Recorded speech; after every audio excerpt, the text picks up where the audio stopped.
18 pekerja migran Indonesia meninggal dunia dalam ruang tahanan imigrasi di Sabah, Malaysia. Informasi liar sebelumnya juga sudah beredar, ada 149 WNI. Masih belum jelas informasi mana yang betul, tapi ada ralat informasi yang disampaikan diduga kematian para pekerja migran ini karena kondisi ruang tahanan tidak layak hingga tindak kekerasan.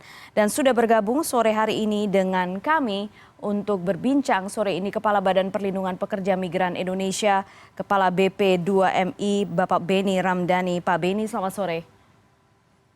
Selamat sore Mbak Putri. Pak Beni, terima kasih atas waktu Anda sore hari ini. Pak Beni, konfirmasi apa yang sudah dilakukan BP2MI sejauh ini Pak, sejak mendengar informasi ini? Ya, kita langsung bergerak cepat ya. Tadi pagi saya diterima oleh Kedubes Malaysia di Jakarta. Tentu saya menanyakan terkait kebenaran informasi dan apakah pemerintah Malaysia sudah mengambil langkah-langkah yang tentu menjawab apa yang dipersoalkan oleh teman-teman dari koalisi migran berdaulat ya. Dan tentu saya sekali lagi menyampaikan protes kepada pemerintah Malaysia. Apa yang disampaikan oleh rekan-rekan dari koalisi migran berdaulat ini bukan hal pertama. Ini sudah banyak kali kita dengar dan saya sering melakukan dialog dengan para pekerja migran yang khususnya dideportasi dari Malaysia ketika mereka tiba di pintu perbatasan laut maupun udara, bandara. Dan hal-hal yang disampaikan itu tidak hanya masalah kekerasan, tapi bagaimana harta benda mereka, handphone, uang, kemudian kalung, gelang, emas, ya itu diambil dan disita oleh petugas-petugas depo tensi di Malaysia. Belum lagi penghinaan-penghinaan verbal, baik menghina negara kita maupun menghina secara personal PMI. Bagaimana kondisi kamar-kamar tahanan yang tidak memadai, kapasitas untuk 10 orang diisi oleh 30 orang misalnya. Kemudian juga sanitasi, air minum, ya, air mandi yang itu kemudian mengakibatkan banyak PMI yang akhirnya harus menderita penyakit kulit ya, yang sangat parah ya. Dan juga bagaimana anak-anak ya dicampur dengan orang-orang dewasa di tahanan. Jadi ini cerita klasik yang begitu lama kita dengar. Yang kita butuhkan hari ini bukan memperdebatkan apalagi masalah angka ya. Tapi bagaimana negara mengambil tindakan tegas, mengambil sikap secara politik terhadap pemerintah Malaysia. Tadi siang setelah dari Dubes Malaysia, saya langsung bergerak ke kantor Solidaritas Perempuan yang menjadi bagian dari salah satu organ koalisi migran berdaulat. Sepakat kita dalam pertemuan itu. Dalam waktu dekat negara Indonesia harus mengambil sikap duduk satu meja dengan pemerintah Malaysia, memaksa Malaysia untuk mau membicarakan masalah ini, meminta pertanggungjawaban Malaysia. Yang kedua, kita semua duduk satu meja kementerian lembaga dan terbuka kepada pihak-pihak luar, non-kementerian lembaga termasuk NGO, ayo kita rumuskan kembali regulasi-regulasi yang selama ini dianggap lemah dalam konteks pelindungan kepada para pekerja migran Indonesia. Bahkan kita harus berani menerbitkan undang-undang dan peraturan-peraturan lainnya yang selama ini mengalami kekosongan dan menjadi titik lemah pelindungan kepada pekerja migran Indonesia. Dan yang ketiga adalah ini saatnya kolaborasi semua pihak untuk berani meninggalkan ego sektoral karena masalah PMI ini masalah dignity dan harga diri bangsa yang tidak bisa hanya diselesaikan oleh satu pihak, tapi semua pihak harus kolaboratif ya dan sinergi di dalamnya. Terkait angka, apakah benar 149 ini adalah korban kekerasan di depo Malaysia yang kemudian menyebabkan meninggal? Data yang ada di BP2MI, bahkan dalam kurun waktu 2 tahun, 2020 sampai 2022, itu ada 848 yang meninggal. Kan 149. Walaupun, apakah 149 ini masuk ke bagian dari 848 selama 2 tahun, dan apakah benar disebabkan karena kekerasan ini yang butuh pendalaman. Oke, pendalaman yang akan dilakukan, langkah yang akan dilakukan BP2MI apa kemudian untuk mengonfirmasi penyebab kematian itu? Pasti ya, saya sudah menyampaikan ke pemerintah Malaysia tadi melalui Kedubes Malaysia yang ada di Jakarta, untuk minggu depan hari Kamis saya akan ke Tawau ya, untuk ketemu dengan para PMI dan melihat langsung. Saya tadi menyampaikan kami minta izin untuk melihat langsung tahanan-tahanan detensi atau depo yang ada di Malaysia, dan pemerintah Malaysia mengizinkan untuk kita melakukan itu, dan Kedubes Malaysia tadi bahkan ingin berangkat bersama-sama dengan kita. Nah, mudah-mudahan sikap fair yang ditunjukkan oleh kedubes Malaysia ini benar-benar bisa diwujudkan tanggal 7 kita bisa berangkat ke sana. Tapi bisa jadi apa yang Anda akan lihat nanti tanggal 7 kemudian sudah disiapkan sedemikian rupa. Karena kami juga menerima beberapa gambar kemudian foto-foto kondisi para deportan, buruh migran deportan itu kondisinya sangat tidak baik Pak Beni. Dengan ada beberapa luka yang terlihat. Saya katakan tadi bahwa tindakan-tindakan yang tidak manusiawi bahkan bisa dikategorikan melanggar HAM ini harus diakui dan tidak boleh ada pihak yang menyembunyikan. Sepanjang kita berorientasi pada kepentingan Republik, sepanjang kita berorientasi pada kepentingan Merah Putih, sepanjang kita ya mengaku bahwa para PMI adalah dignity dan harga diri kita, maka titik pembelaan kita itu harus pada PMI kita, tidak kepada yang lain-lain. Jadi pelanggaran-pelanggaran HAM dan juga hal-hal yang tidak manusiawi, ini benar terjadi dan diakui. Nah, diskusi kita hari ini adalah benar terjadi dan diakui. 149 yang dinyatakan meninggal itu akibat kekerasan. Nah, ini persoalan lain yang tidak perlu kita menghabiskan energi untuk berdebat masalah angka. Karena bagi saya, satu jiwa manusia, anak bangsa PMI, itu sangat berharga. Dan ini menyangkut dignity dan harga diri negara kita yang harus kita bela, harus kita pertaruhkan. Baik, sepakat dengan Anda, satu jiwa pun sangat berharga karena satu jiwa itu kemudian ada keluarganya dan lain sebagainya, kita tentu harus menghargai. Tapi bagaimanapun ketika informasi ini muncul Pak Beni, semua pihak bertanya soal peran BP2MI dan menganggap tidak memberikan perlindungan yang cukup dengan sistem yang dimiliki. Ya, karena ada kesalahan ya, persepsi publik seolah-olah masalah PMI ini masalah BP2MI. Undang-Undang 18 2017 jelas pembagian tugas.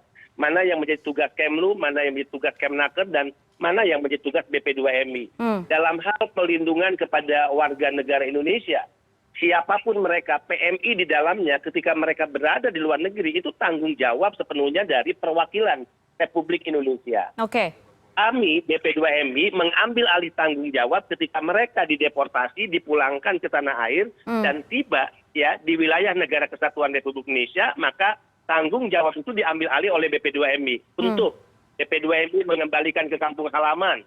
Kalau yang sakit dirujuk ke rumah sakit dan dibiayai sepenuhnya oleh BP2MI. Dan yang meninggal disiapkan ambulan, dijemput di pelabuhan, dijemput di bandara, dan itu diantar ke kampung halaman. Disitulah tanggung jawab BP2MI. Jadi ini saya ingin meluruskan persepsi yang keliru tadi. Oke. Karena bagaimanapun persepsi keliru itu tidak hanya satu atau dua orang, bahkan ada anggota DPR yang kemudian juga meminta bahkan dibuat satgas karena menilai ada lembaga yang mengurusi pekerja migran Indonesia dinilai tidak bisa bekerja dengan baik dan tidak bisa melindungi pekerja Indonesia. Perlukah satgas menurut Anda?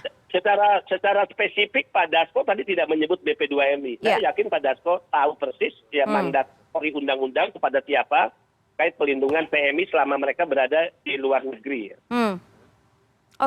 Perlukah ada satgas menurut Anda, Pak Beni? Sebetulnya atau yang kita miliki sekarang ini sudah cukup. Sebenarnya tinggal koordinasi saja. Sebetulnya kementerian lembaga yang sudah mendapatkan mandat undang-undang itu sudah sangat cukup untuk menjalankan tugasnya secara benar. Yang paling penting adalah kemauan politik. Misalnya kalau bicara satgas pelindungan, karena kalau bicara mereka PMI ya yang dulu dinyatakan undocumented, yang dulu dinyatakan unprocedural, persoalannya adalah persoalan di hulu. Bagaimana semua pihak sepakat untuk melakukan pencegahan secara serius sebelum mereka berangkat ke negara-negara penempatan yang diberangkatkan secara tidak resmi. Nah, kalau ini dijalankan secara baik dan fungsi Satgas TPPO berjalan secara benar penuh dengan komitmen, saya pikir apa yang terjadi di Malaysia dan negara-negara lain yang lebih banyak bahkan secara persentase 90% dialami oleh mereka yang dulu berangkat tidak resmi, ini tidak akan terjadi.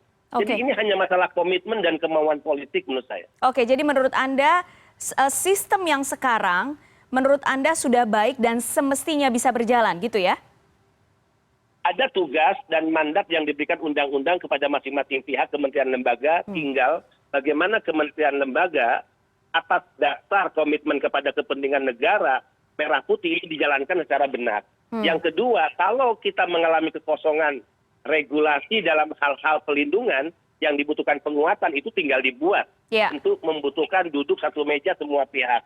Dan yang paling penting, ego sektoral yang masih nampak di kementerian lembaga dalam hal penanganan PMI, tata kelola pelindungan, ini juga yang harus diakhiri. Sepanjang ego sektoral masih dimiliki oleh masing-masing pihak, saya yakin akan terjadi kebocoran ya, dan kecolongan terkait pelindungan kita kepada para pekerja migran Indonesia. Ini yang sering disuarakan oleh BP2MI selama ini.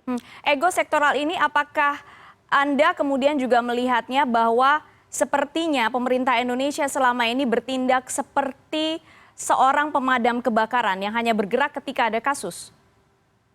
Ya contoh ya, kita punya Satgas TPPO. Satgas TPPO ini memandatkan tugas kewenangan kepada 24 kementerian lembaga. Dan BP2MI itu hanya berada di urutan ke-23. Salah satu di antaranya, iya. BP2MI hanya salah satu institusi atau badan, ya, bagian kecil dari orkestrasi besar yang melibatkan 24 kementerian lembaga. Bisa dibayangkan, kalau peran 24 lembaga ini berjalan secara baik dan benar, sebagaimana mandat ya Satgas TPPO yang SK-nya di-SK-kan Presiden, saya yakin peristiwa-peristiwa yang lebih banyak dialami oleh pekerja yang unprocedural, undocumented, ini tidak akan terjadi lagi. Atau minimal bisa diminimalisir. Apakah betul menurut Anda juga ketika Anda berdiskusi dengan katakanlah teman-teman migrant care, teman-teman migrant care mengatakan ada mekanisme pengawasan pengiriman PMI yang ada loophole-nya. Jadi ada yang terputus di sana, tidak ada yang mengawasi proses pengiriman sampai keluar dari Indonesia. Saya setuju 100%. Sekali lagi, kalau mandat undang-undang dijalankan secara benar, tidak ada ego sektoral yang dirawat dan dipertahankan di masing-masing kementerian lembaga, tapi semangat sinergi dan kolaboratif itu yang dibangun dan diperkuat. Saya yakin 100% minimal ya kita bisa meminimalisir peristiwa-peristiwa kekerasan atas nama pekerja migran yang dialami selama ini dan terus muncul dan menjadi cerita klasik setiap hari, setiap waktu. Dan itu dialami oleh para pekerja migran kita. Pak Beni, dalam waktu dekat apa langkah lain yang juga akan diambil oleh BP2MI untuk mencegah hal serupa terjadi?